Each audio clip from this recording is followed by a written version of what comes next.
نحمده ونصلي على رسوله الكريم اما بعد فاعوذ بالله من الشيطان الرجيم بسم الله الرحمن الرحيم رب اشرح لي صدري ويسر لي امري واحلل عقدة من لساني يفقهوا قولي۔ کچھ چیزیں اس حوالے سے کہ ہم پھر عید کے دن کیا کریں، سنت نبی صلی اللہ علیہ وسلم سے کیا کچھ ثابت ہے۔ پہلی بات تو یہ ہے کہ عید کے لیے تیاری عید سے پہلے ہی شروع ہو جائے گی۔ مثلا اگر قربانی کرنا ہے تو اس کا اہتمام، پھر اسی طرح اگر قربانی نہیں بھی کر سکتے تو اس ریچول میں شرکت کے بال وغیرہ نہ کاٹے جائیں، نہ تراشے جائیں، نہ ناخن تراشے جائیں، جب ذوالحج کا چاند نظر آ جائے۔ پھر اسی طرح جب عید کا دن ہو تو صبح کے وقت غسل کر کے اچھا لباس پہننا، نئے کپڑے ہوں تو نئے پہنے جائیں، اگر نئے کسی کے پاس نہیں ہیں تو بھی دھلے ہوئے کپڑے پہننا جو ہے وہ ضروری ہے۔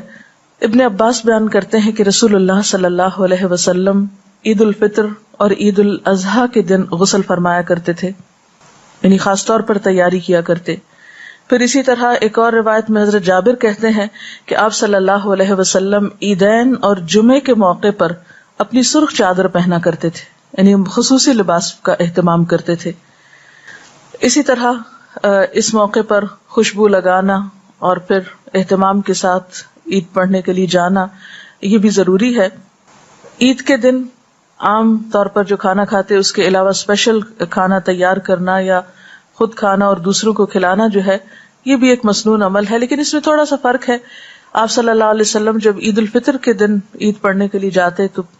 کوئی میٹھی چیز کھا کر جاتے، مثلا کھجور، اور اگر کھجوریں کھاتے تو طاق عدد میں مثلا 1 یا 3 یا 5۔ اور عید الاضحیٰ کے دن آپ جانے کے وقت یعنی جاتے وقت تک کچھ نہیں کھاتے تھے، ایک طرح سے روزہ ہوتا تھا، اور نماز پڑھنے کے بعد واپس آ کر قربانی کرتے اور قربانی کی گوشت میں سے کھاتے۔ اب اگر کوئی شخص اتنا صبر کر سکے کہ واپس آ کے قربانی کرے اور پھر اس کو پکائے اور پھر کھائے تو بہت ہی اچھا ہے، لیکن اگر ایسا ممکن نہ ہو تو پھر انسان واپس آ کر عید کی نماز پڑھنے کے بعد کچھ بھی کھا سکتا ہے۔ پھر اسی طرح یہ ہے کہ آپ صحابیات کے بارے میں آتا ہے کہ وہ اپنے بچوں کو دودھ تک نہیں پلاتی تھی جب تک عید کی نماز ہو نہیں جاتی تھی، یعنی وہ یہ اس سنت میں بچے بھی شریک ہوتے تھے، اللہ یہ کہ کوئی بچہ جو ہے وہ بالکل صبر نہ کرے یا بیمار ہو تو کسی بیمار کو دوا کھانی ہو یا اور کوئی ضرورت ہو، ادروائز جو لوگ اہتمام کر سکیں وہ اس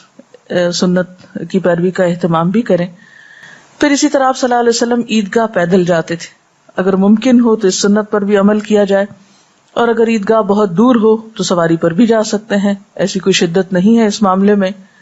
اسی طرح خواتین کو عید کی نماز کے لیے نکلنے کے لیے کہا گیا اور اس کے لیے آپ نے ان کو انکریج کیا۔ حضرت ام عطیہ بیان کرتی ہیں کہ رسول اللہ صلی اللہ علیہ وسلم نے حکم دیا کہ عید الفطر اور عید الاضحیٰ کے دن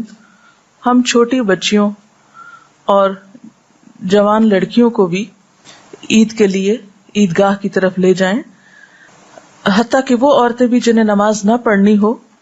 تو اس پر سوال کیا گیا کہ پھر وہ وہاں پر کیا کریں گی، تو آپ نے فرمایا کہ مسلمانوں کی دعا میں شریک ہوں اور مسلمانوں کی جمعیت کو دیکھیں، یعنی وہ لوگوں کا جو اکٹھا ہونا ہے اور لوگوں کی جو کثرت ہے اور کثرت سے ایک جگہ مل کر جو عبادت کرنا ہے اس کے اپنے فوائد ہیں، اور اس منظر میں ایک الگ ہی حسن ہے۔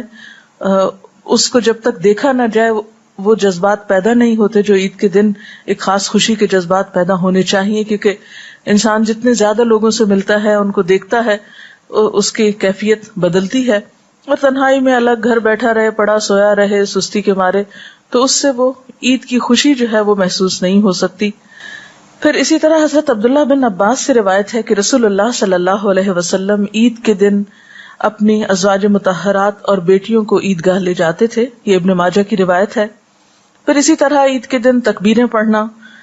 عیدگاہ جاتے وقت اور واپس آتے وقت اللہ اکبر اللہ اکبر لا الہ الا اللہ واللہ اکبر اللہ اکبر وللہ الحمد، اس کا اہتمام کرنا چاہیے۔ اس سلسلے میں ہم دیکھتے ہیں کہ نافع ابن عمر سے روایت کرتے ہیں کہ ابن عمر عید الاضحیٰ اور عید الفطر کے دن جب عیدگاہ کی طرف جاتے تو بلند آواز سے تکبیریں کہتے یہاں تک کہ عیدگاہ پہنچ جاتے، اور پھر عیدگاہ پہنچ کر پھر تکبیریں کہتے یہاں تک کہ نماز عید پڑھنے کے لیے امام صاحب نکل آتے، کیونکہ اس دن خاص طور پر اللہ کی بڑائی بیان کرنی چاہیے، کیونکہ ایک خوشی کا موقع ہے اور خدا کی یاد سب مل جل کر کرتے ہیں، اور اس یاد میں سب سے زیادہ اللہ کے نام کو بلند کرنا ہے۔ مرد حضرات بلند آواز سے تکبیریں کہیں گے، لیکن خواتین جو ہیں وہ دل میں تکبیریں پڑھ سکتی ہیں۔ اسی طرح عید کے موقع پر رشتہ داروں کے ہاں ملاقات کے لیے جانا، ان کو اپنے ہاں مدعو کرنا، ہمسایوں کا خیال رکھنا، ضرورت مندوں کا خیال رکھنا، یہ سب بھی اس دن ضروری ہے۔ اور ایک اور اہم بات یہ کہ خوشی کے موقع پر پھر اللہ کو یاد رکھنا، یعنی نمازوں کے اوقات کی پابندی کرنا اور خوشی میں حدوں کو نہ توڑنا، یہ بھی بے حد ضروری ہے، کیونکہ بعض اوقات جب ہم جذبات میں آتے ہیں، خوش ہونے لگتے ہیں تو حدود پار کر جاتے ہیں، غمگین ہوتے ہیں تو حد پار کر جاتے ہیں، بالکل ڈپریشن میں چلے جاتے ہیں، غصے میں آتے ہیں تو حدود پار کر جاتے ہیں۔ ایک اچھی زندگی کی علامت یہ کہ وہ معتدل زندگی ہوتی ہے، جس میں جذبات بھی اعتدال کے ساتھ ہوتے ہیں، غم، غصہ، خوف، نفرت، محبت، یہ سب چیزیں انسان کی زندگی میں اس کے ساتھ ساتھ ہیں، لیکن کوئی بھی چیز اسی وقت بہترین ہو سکتی ہے جب اس کے اندر اعتدال ہو۔ بہرحال عید کا دن ایک خوشی کا دن ہے، اور اس دن خوشی منانا عبادت ہے۔ اور پھر یاد رکھیے کہ عید قربان یا قربانی کی عید، اس کا ایک خاص پیغام ہے، اور وہ کیا کہ انسان اللہ کی خاطر جب ضرورت پڑے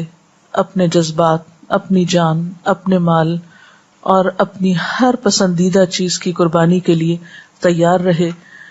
جیسا کہ حضرت ابراہیم علیہ السلام نے اللہ تعالیٰ کو اپنی ہر چیز، اللہ تعالیٰ کی خاطر اپنی ہر چیز قربان کی، اور کبھی بھی انہوں نے اس معاملے میں کسی تردد سے کام نہیں لیا۔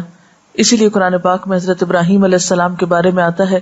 اذ قال له ربه اسلم قال اسلمت لرب العالمین، جب اس کے رب نے اس سے کہا کہ تم اپنا آپ میرے حوالے کر دو، تو اس نے کہا اسلمت لرب العالمین، میں نے رب العالمین کے حوالے کر دیا اپنے آپ کو، اپنی ہر چیز کو۔ کیوں؟ اس لیے کہ سب کچھ دیا ہوا جو رب کا ہے، جب دیا ہوا اس کا ہے تو اس کے نام پر دینا اور اس کی خاطر دینا اور اس کی رضا حاصل کرنے کے لیے، اس کا قرب پانے کے لیے، تو اس میں پھر انسان کو مشکل نہیں ہونی چاہیے، کیونکہ اللہ کی محبت ہمارے دل میں ہر چیز کی محبت سے زیادہ ہونی چاہیے۔ ایمان کی پہچان اور علامت بھی یہی ہے، والذین آمنوا اشد حبا للہ، ایمان والے اللہ کی محبت میں سب سے زیادہ شدید ہوتے ہیں۔ تو جس سے محبت کا ہم دعویٰ کرتے ہیں تو پھر اس محبت کے اظہار کے لیے قربانی بھی ضروری ہے، کیونکہ ہر محبت ایک ثبوت مانگتی ہے، اور پھر وہ ثبوت قربانی سے بڑھ کر اور کیا ہو سکتا ہے۔